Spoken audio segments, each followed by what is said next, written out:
మాకు లేదు. రేవంత్ రెడ్డితో తలపడుతున్నాం. ఆయన అరాచకాలను ఇవాళ ఒక మాట చెప్పాలంటే, నిన్న హైకోర్టు చెప్పింది హైడ్రా అనేది 9 తలల విషసర్పం అని చెప్పింది నిన్న హైడ్రా గురించి. ఏది? రాష్ట్ర హైకోర్టు. ఇంతకంటే చెంపపెట్టు ముఖ్యమంత్రికి ఏముంటుందండి? నాకు అర్థంగా సిగ్గుండాలి. బడాబాబులను మాత్రం వదిలిపెట్టి గరీబోళ్ళ ఇండ్ల మీద పడి, బడాబాబులు అంటే ఎవరండి? రాష్ట్ర రెవెన్యూ మంత్రి పొంగులేటి శ్రీనివాసరెడ్డి ఇల్లు చెరువులో ఉంటుంది, దాని హైడ్రా ముట్టదు. రాష్ట్ర ముఖ్యమంత్రి గారి సోదరుడు ఇల్లు ఎఫ్టీఎల్లో ఉంటుంది, దాన్ని హైడ్రా ముట్టదు. రాష్ట్ర మంత్రులు వివేక్ గారు, శాసన మండలి చైర్మన్ సుఖేందర్ రెడ్డి గారు, రాష్ట్రంలో ఇంకా కీలక నేతలు చాలామంది బిల్డింగ్లన్నీ చెరువుల్లో ఉన్న శిఖాల్లో ఉన్న వాటిని మాత్రం హైడ్రా ముట్టదు. ఎవరిని ముడుతుంది హైడ్రా? బీద బిక్కి మధ్యతరగతి ప్రజలు. నేను అడుగుతా ఉన్న ముఖ్యమంత్రిని, కబ్జా కోరులు అంటున్నావు, అందరికంటే పెద్ద కబ్జా కోరులే నీ అన్నదమ్ములు కదా.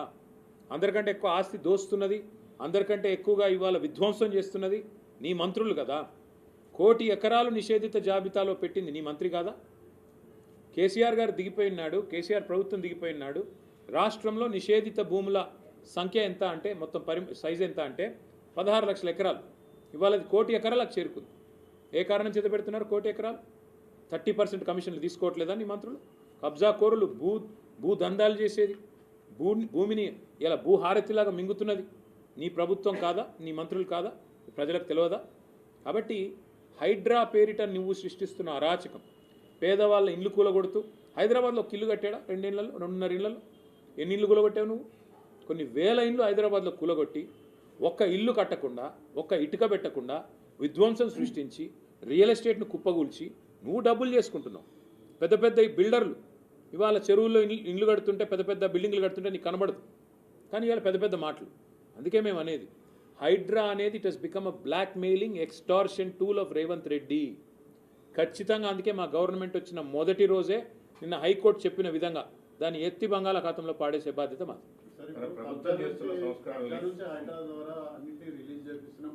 కబ్జాలు తిరుపతి రెడ్డి కబ్జాను రిలీజ్ చేయమనండి. తిరుపతి రెడ్డి కబ్జాలో ఉన్న శిఖం భూమిని రిలీజ్ చేయమను. అనుముల తిరుపతి రెడ్డి బిల్డింగ్ కూలగొట్టమను. రేవంత్ రెడ్డి కోస్గిలో కట్టిన రెడ్డి కుంటలో కట్టిన ఇల్లు కూలగొట్టమను. మంత్రి వివేక్ కట్టిన ఇల్లు కూలగొట్టమను. మంత్రి పొంగులేటి శ్రీనివాసరెడ్డి ఎఫ్టీఎల్లో కట్టిన ఇల్లు కూలగొట్టమను. అప్పుడు నమ్ముతారు పేద ప్రజలు నిజంగానే న్యాయం, చట్టం, ధర్మం అందరికీ ఒకటే. అంతేగాని కూకట్పల్లిలో బుచ్చమ్మ, ఆమె ఇంటికి స్టిక్కర్ వేస్తే ఆమె ఉరిపోసుకొని చచ్చిపోయింది. ఎవడిస్తాడండి ప్రాణాలు తెచ్చి? రంగనాథ్ ఇస్తాడా? రేవంత్ రెడ్డి ఇస్తాడా? ఏం మాట్లాడుతున్నారు? సిగ్గుండాలా. హైకోర్టు 65 సార్లు కంటెంప్ట్ ఆఫ్ కోర్ట్ ఒక అధికారి మీద చరిత్రలో ఎప్పుడన్నా ఉందా?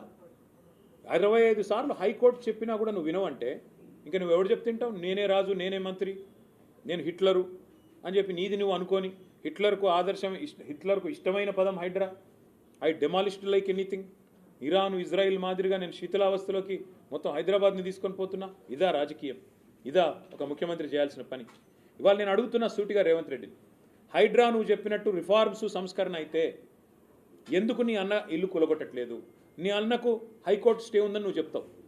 హైకోర్టు స్టే ఉన్న వేరే వాళ్ళ ఇల్లు ఎందుకు కూలగొడుతున్నావు? మరి వేరే వాళ్ళు కాగితాలు చూపెడుతున్నారు కదా, అయ్యా మాకు స్టే ఉందంటే ఆ కోర్టు పేపర్ అని గిరాటేస్తున్నారు, పక్కకు వారేస్తున్నారు. ఒకటి కాదు కదా, ఎన్ని వేల ఇండ్లు కూలగొట్టారు మీరు? ఎంతమందిని బెదిరించి డబ్బులు వసూలు చేస్తుంది హైడ్రా? తెలవదా? బిల్డర్లందరినీ బెదిరించి వాళ్ళ దగ్గర ఆర్ఆర్ ట్యాక్స్ వసూలు చేస్తున్న మాట వాస్తవం కాదా? ఒక్కొక్క బిల్డర్ దగ్గర ఇవాళ స్క్వేర్ ఫీట్కి 200 రూపాయలు తోలు తీసి వసూలు చేస్తున్న మాట వాస్తవం కాదా? వాళ్ళు వినకపోతే హైడ్రాను వాళ్ళ మీద గుసిగొలుపుతున్న మాట వాస్తవం కాదా? హైడ్రా అనేది ఒక వేట కుక్కలాగా మారింది రేవంత్ రెడ్డికి. ఆ వేట కుక్కను పంపించి దాన్ని పెట్టుకొని బ్లాక్మెయిల్ చేసి డబ్బులు దండుకోవడం, అందులో కొంత వాటా రాహుల్ గాంధీకి, కొంత బీజేపీకి ఇవ్వడం. అదే కదా నువ్వు చేసేది.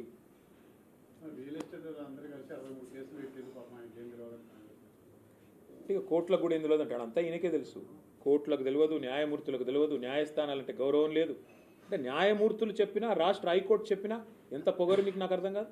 రాష్ట్ర హైకోర్టు చెప్పి 24 గంటలైంది.